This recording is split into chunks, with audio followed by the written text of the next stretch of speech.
واحد محشش قاعد في امتحان معه الأمية، وفي سؤال بيقول 10 ناقص 10 يساوي كام؟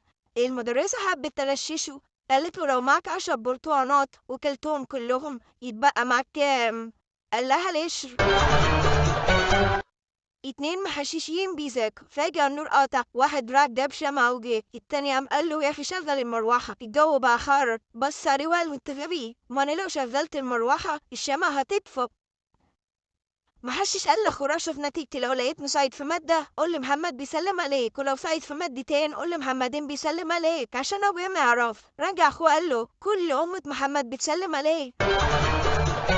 مرة واحد مصري وصاحبه الأمريكي دخلوا سوبر ماركت في أمريكا، فالأمريكي سرق 3 شوكولاتة جالاكسي وحطهم في جيبه، وقال له أنا إيدي خفيفة ومحدش يعرف يكشفني، تعرف تعمل زيي؟ المصري قال له تعالى ورايا، وراح صاحب السوبر ماركت وقال له تهيب السحر؟ صاحب السوبر ماركت قال له أيوه. المصري قال له جيب لي 3 شوكولاتة جالاكسي، جابهم، فصاحبنا أكلهم، فسأله قريب فين السحر ده؟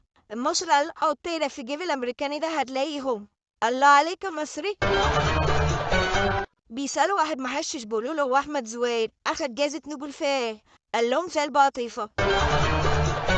واحد راكب الأتوبيس فعدى الكمثري قال له تذاكر، قال له مش معايا فلوس، الكمثري ضربه على قفاه وقال له خلاص مش مهم يدفع، فقال له طب اضربني كمان قفا، الكمثري ضربه كمان واحد، راح نادى على صاحبه وقال له حسنين ما تدفعش خلاص دفعتلك.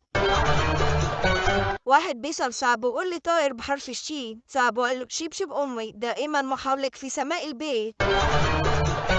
سأل عريس بعد شهر العسل ارتحت في الجواز، قال له على الطلاق بالتالي طبعا هو اللي ارتاح. زوج فرفور مراته بتولد وقعدت تصرخ وهو واقف بره قالته يقول انا السبب انا السبب. واحد خطب فعرف اتصل بأهله مرة العصابة بيقول لأبوه الحقني يابا أنا في خطر، أبوه قال له خطر ولا اليمن؟ أمه قاعدة جنبه سمعته وقالت له يمن جهينة ولا يمن رايب؟ الواد قفل الخط في وشهم وخرج للعصابة قال لهم اقتل يا عم منك لوب دايرة هبلة. رئيس العصابة قال له هبلة كامل، الواد انتحر. محشش بيسأل صاحبه المحشش ايه اخبار ابوه، وبعدين افتكر ان ابوه ميت فتم بسرعة وقال له لسه في نفس التربة. محشش بيعمل تحليل دم، الدكتور بيقول له انت عندك سكر في الدم، المحشش قال له الله يكرمك يا دكتور والله انت اللي زي العسل. واحد ماشي بعربيته في الصحراء لقى ناس لابسه مايوهات وعماله تنط في الرمل وتجري يمين وشمال، قال هي الناس دي اتجننت ولا ايه؟ قال لما انزل اشوف في ايه لقى واحد واقف على جنب، قال له هو في ايه؟ قال له الناس اتجننت فاكرين نفسهم في البحر. قال له طب انت واقف بتعمل ايه هنا؟ قال له بأجر عومها. حرام عايز يشرب بيتشي تعجوزة وفضل مستنى لحد ما تنام، قعدت تشرح في شعرها 3 ساعات وتشرح وتشرح لحد ما نام، دخل بيتها ملاش حاجة يشرحها نكش شعرها وهرب. واحد مصري بيسأل أمريكي ايه أخبار الدنيا معاك؟ قال له بالنهار راكب قمر وبالليل قاعد مع قمر، وانت؟ قال له بالنهار سايق تريلا وبالليل قاعد مع غوريلا. اتنين محششين دخلوا سينما، بدل ما يقعدوا جنب بعض قعدوا ورا بعض، المحشش اللي ورا ياخد النفس من السيجارة ويدال صاحبه اللي قدام ويقول له مساء الخير، وقعدوا كده لحد البوليس ما طب عليهم. المحشش الاولاني دخل السجن والمحشش التاني فضل مهنج رافع ايده مستني السيجارة، راح عطنه في مستشفى المجانين.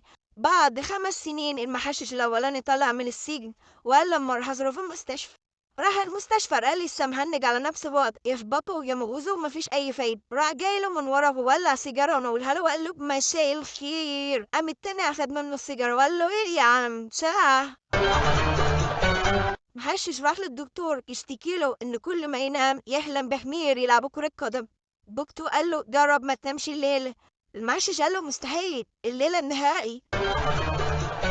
محشش مراته ولدت توأم من الفرحة قال للدكتور قالت لا لازم تختار لك واحد. واحدة اتصلت على جوزها وهي متعصبة قوي، قالت له فينك يا زفت؟ قال لها تعرفي محل الدهب اللي فيه باب اللي عجبت امبارح؟ قالت له ايوه عارفاه يا عمري يا روحي يا حياتي انت. قال لها انا عندي الحلاق اللي جنبه يا زفت يا بنت الزفته. واحد غبي دخل السجن بيسألوه انت دوست الراجل بالعربية ليه؟ قال لهم جات لي رسالة على الموبايل بتقول لو عايز 5 دقايق مجانا دوش واحد، وقت ليسوا. محشش معجب بجارته اللي جوزها ميت، قرر يقول لها، راحوا خبط على الباب فتحت له، شافها من غير مكياج من الصدمة مش عارف يقول ايه، فقال لها مفيش اي اخبار عن المرحوم. اتنين محششين راكبين عربية، فواحد يقول للتاني حاسب قدامك شجرة فما ردش عليه، راح مزعق شوية وقال له حاسب قدامك شجرة، برضه ما ردش عليه، راح هوب طاح خبطه في الشجرة. الأول قال له مش قلت لك قدامك شجرة يا غبي؟ رد عليه التاني وقال له أعمل لك إيه؟ مش أنت اللي سايق؟